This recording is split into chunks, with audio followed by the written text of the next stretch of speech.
যায়নি, একটু একটু শীত ছিল। বিশ্বম্ভর বাবু নামে এক নামকরা ডাক্তার ছিলেন। তিনি সপ্তগ্রামে স্টিমার ঘাটের স্টেশন মাস্টার মধু বিশ্বাসের ছোট ছেলের অম্লশূলে চিকিৎসা করার জন্য তিনি পালকি নিয়ে রওনা হলেন। সঙ্গে ছিল তার 4 জন বেহারা, বুদ্ধু, বলগু, পল্লু ও বক্সি। ও ছিল সঙ্গে তার সাহসী চাকর শম্ভু। শম্ভু খুব সাহসী ছিল। শম্ভু একদিন কুমিরার জঙ্গল দিয়ে হাঁটতে হাঁটতে শম্ভুর সামনে একটি বিশাল ভাল্লুক এলো। শম্ভুর কাছে কোনো বন্দুক ছিল না, তখন তার কাছে ছিল একটা লাঠি।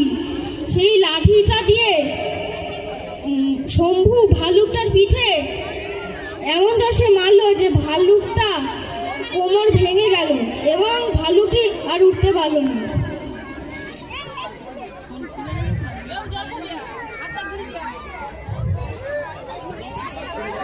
একবার স্বর্ণগঞ্জের পদ্মা নদীর চরে একটি কুমির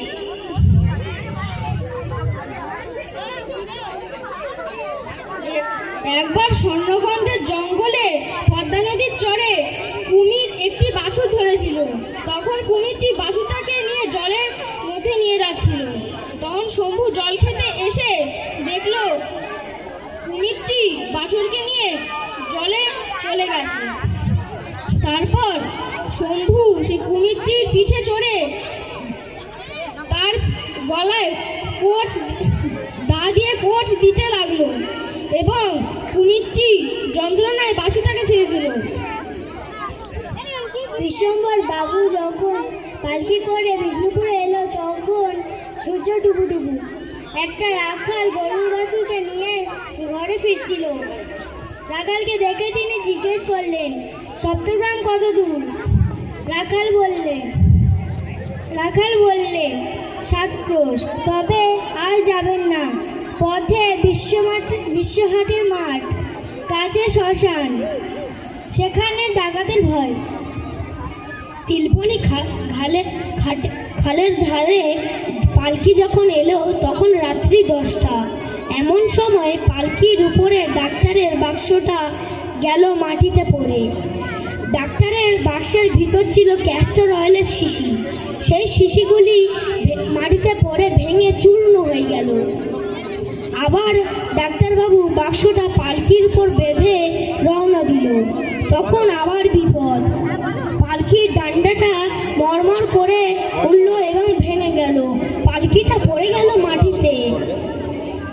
পালকি ছিল হালকা কাঠের তৈরি এবং বিশ্বম্ভর বাবু ছিল স্থূল। উপায় না দেখে ঘাসের ওপর কম্বল বিছিয়ে শম্ভুকে নিয়ে গল্প করতে লাগলেন বিশ্বম্ভর বাবু। এমন সময় বেহারাদের সর্দার বুদ্ধু এসে বললেন, ওই যে কারা আসছে। তখন ডাক্তার শুনে কম্পিত।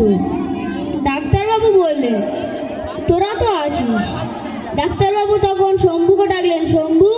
শম্ভু বললেন, ভয় নেই, আমি আছি বলে লাফ দিল। পালকির ভাঙা ডান্ডাখানা ছুড়ে দিল ডাকাতদের ওপর। 3 জন গেল পড়ে আর 2 জন দিল দৌড়। ডাক্তারবাবু বললেন, শম্ভু, ওষুধের শিশিরটা বের করো। শম্ভু বললে, কেন? ডাক্তারবাবু বললেন, এই 3টে লোককে চিকিৎসা করা দরকার। শম্ভু ও ডাক্তার সারা রাত ধরে তাদের চিকিৎসা করলেন এবং সকাল হতেই বেহারারা বার হয়ে এলো। তারপর ডাক্তারবাবু ও শম্ভু সেই রুগীকে সারাতে চলে গেলেন। নমস্কার।